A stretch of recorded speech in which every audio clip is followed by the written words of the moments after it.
Syria के नए सर्वा कमांडर जुलानी से ईरान ने संपर्क साधा है। ईरान की टॉप लीडरशिप ने जुलानी से नजदीकियां बढ़ानी शुरू कर दी। ईरान ने अमेरिका के सीरिया युद्ध में भीषण हमले के बाद जुलानी को अपने पाले में लाने की बहुत कोशिश की है। तो वहीं रूस ने ऐलान किया कि वो बशर अल असद के साथ है। रूस के इस ऐलान के बाद तुर्की के राष्ट्रपति एर्दोआन ने नया वॉर प्लान कुछ इस तरह से एक्टिव कर दिया है।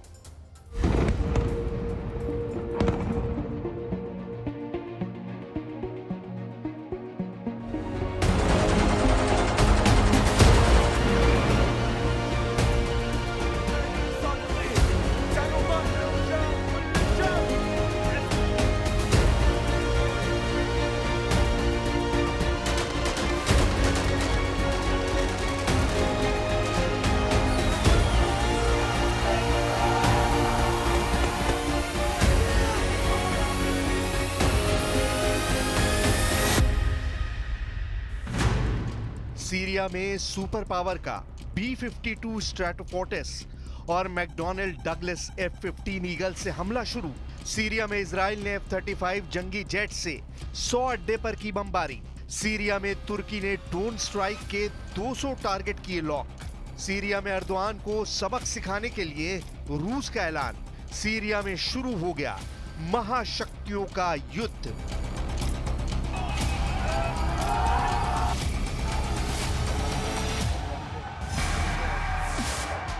सीरिया में अमेरिका आ गया धमाके के साथ, जंगी जेट से बम बरसाकर 75 ठिकाने दहलाकर। सुपर पावर ने दिखा दिया कि जब वो दुश्मन को मारता है तो उसे रोने भी नहीं देता।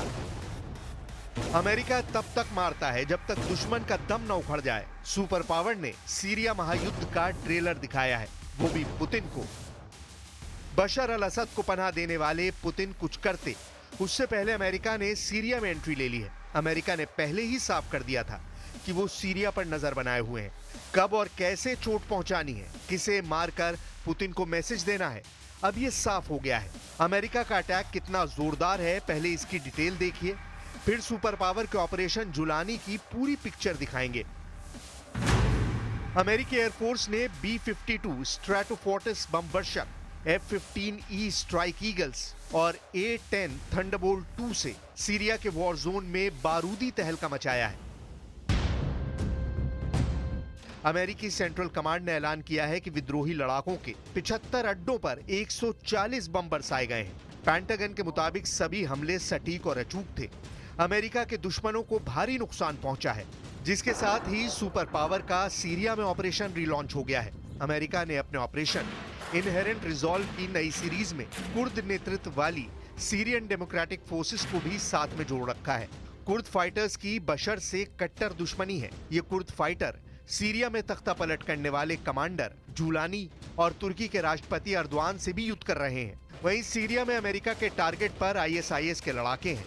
अमेरिका ने धमकी दी है कि सीरिया में कमांडर जुलानी ने गलती से भी टेरर ग्रुप के साथ हाथ मिलाया तो सर्वनाश तय है। It's also a moment of risk and uncertainty. As we all turn to the question of what comes next, the United States will work with our partners and the stakeholders in Syria to help them seize an opportunity. Commander Jolani का Syria का सरगना बनना America को रास नहीं आ रहा। Erdogan का खासम खास जुलानी से अमेरिका नफे नुकसान का गुणा भाग कर रहा है। इससे भी ज्यादा सुपर पावर को खतरा इस बात से है कि बशर अल असद ने मॉस्को में डेरा जमा लिया है। प्रेसिडेंट पुतिन की शरण में बशर के जाने के मायने समझना मुश्किल नहीं। Today we call on all actors in and outside the region to act with prudence and calm and to refrain from steps that could further destabilize the region. The territorial integrity and unity of Syria must be preserved. रूस ही ऐसा देश है जो बशर को America के ताप से बचा सकता है। प्रेसिडेंट पुतिन ही इकलौते लीडर हैं जो दोबारा बशर अल असद की वापसी दमिश्क में करवा सकते हैं। पुतिन बशर के मिशन इम्पॉसिबल को पॉसिबल बनाने का दमखम रखते हैं। पुतिन की कुछ मजबूरी भी बशर के हक में जाती है। पुतिन ने इशारों में जता भी दिया है कि सीरिया में क्या होने वाला है। वियना में रूस के राजदूत मिखाइल उलियानोव का ये मैसेज सीधे अमेरिका पर बड़ा तंज है। इसे पुतिन का ओपन ऐलान माना जा रहा है। मिखाइल ने पुतिन के इरादे जाहिर करते हुए लिखा है कि रूस कठिन परिस्थिति में अपने दोस्तों को धोखा नहीं देता। यही रूस और अमेरिका में अंतर है। मतलब ये कि रूस सीरिया में एक्टिव है, अमेरिका से ज्यादा गहरी पैठ रखता है। सीरिया में रूस और अमेरिका के सैनिकों के जमावड़े में बहुत बड़ा फर्क है। सीरिया में अमेरिका के करीब 900 सैनिक हैं। अमेरिका सीरिया में ज्यादातर बमबारी खाड़ी देशों में मौजूद सैन्य अड्डों से अंजाम देता है। दूसरी तरफ रूस ने सीरिया में नेवल और एयर बेस बना रखे हैं, वो भी 2017 को हुए समझौते के बाद 49 साल आगे के लिए। साल 2015 में बनाए गए खमेइमी में एयर बेस पर रूस के सुखोई Su-25 और सुखोई Su-34 टोही विमान IL-20M के साथ-साथ T-90 टैंक, BTR-82 वाहन, तोपखाने, मिल Mi-24, Mi-28, Ka-52 गनशिप और मिल Mi-8 हेलीकॉप्टर की तैनाती है। फरवरी 2016 से टुपोलेव Tu-214R को भी यहाँ तैनात किया गया है। 2021 में पुतिन ने एयरबेस पर Tu-22M3 बैकफायर लंबी दूरी के बम वर्षक और Su-35 लड़ाकू विमानों को भी तैनात कर रखा है। वहीं टार्टस नौसैनिक अड्डे पर रूसी नेवी के ज्यादातर जंगी हथियार तैनात हैं, जिनसे पुतिन जब चाहे जिसे चाहे सीरिया से मार भगा सकते हैं। बशर अल असद अरब वर्ल्ड में रूस के सबसे जिगरी लीडर हैं। मॉस्को तक उनकी सुरक्षित विदाई भी पुतिन की वजह से ही मुमकिन हुई है। बशर के परिवार को खरोच आए बिना पुतिन ने जिंदा बचाकर एर्दोआन के प्लान को तो फ्लॉप कर दिया है, लेकिन पुतिन का मिशन सीरिया अब भी अधूरा है। प्रेसिडेंट पुतिन को सीरिया में अमेरिका की मौजूदगी ही नागवार गुजरती है। पुतिन असद की वापसी का क्या प्लान बना रहे हैं, कैसे अमेरिका का सेकंड टाइम सीरिया में सरेंडर मुमकिन है, ये जानने से पहले बशर अल असद के उस स्लॉटर हाउस के भीतर चलिए जो सैदनाया जेल के नाम से कुख्यात है। कमांडर जुलानी के लड़ाके जिस जेल का गेट खोल रहे हैं, इसे सीरिया का नर्कलोक कहते हैं। इस जेल में सीक्रेट बंकर है, टॉर्चर सेल है, फांसी घर है। सीरिया की सैदनाया जेल की एक एक कोठरी खूनी नरसंहार की गवाह है। धरती के नीचे 3 तल्ले में फैली इस सुरंग नुमा जेल से जुड़े दिल दहलाने वाले किस्से हैं। कमांडर जुलानी के कट्टर लड़ाके इस जेल को बशर अल असद का बूचड़खाना भी कहते हैं। साल 1979 में बनाई गई ये जेल 24 आते आते बंद कर दी गई। अब इस जेल के कुछ सेल के गेट खुल नहीं रहे हैं। सीक्रेट कोर्ट से लॉक इस जेल से बशर अल असद गुप्त ऑपरेशन की प्लानिंग कर सकते हैं। एमनेस्टी की रिपोर्ट में बताया गया है कि सैदनाया जेल में 2 हिरासत केंद्र थे। एक लाल इमारत जिसमें विद्रोह शुरू होने के बाद नागरिकों को रखा गया, वहीं सफेद इमारत में कार्यालय है और विरोध करने वाले सैनिकों को रखा गया। एमनेस्टी की रिपोर्ट में अनुमान लगाया गया है कि सितंबर 2011 से दिसंबर 2015 के बीच सैदनाया जेल में 5000 से 13000 लोगों को फांसी दी गई। रिपोर्ट के मुताबिक जेल की लाल इमारत में हजारों कैदियों को चुपके से मौत के घाट उतार दिया गया है। फांसी से पहले कैदियों को कोठरियों से बाहर निकाला जाता था।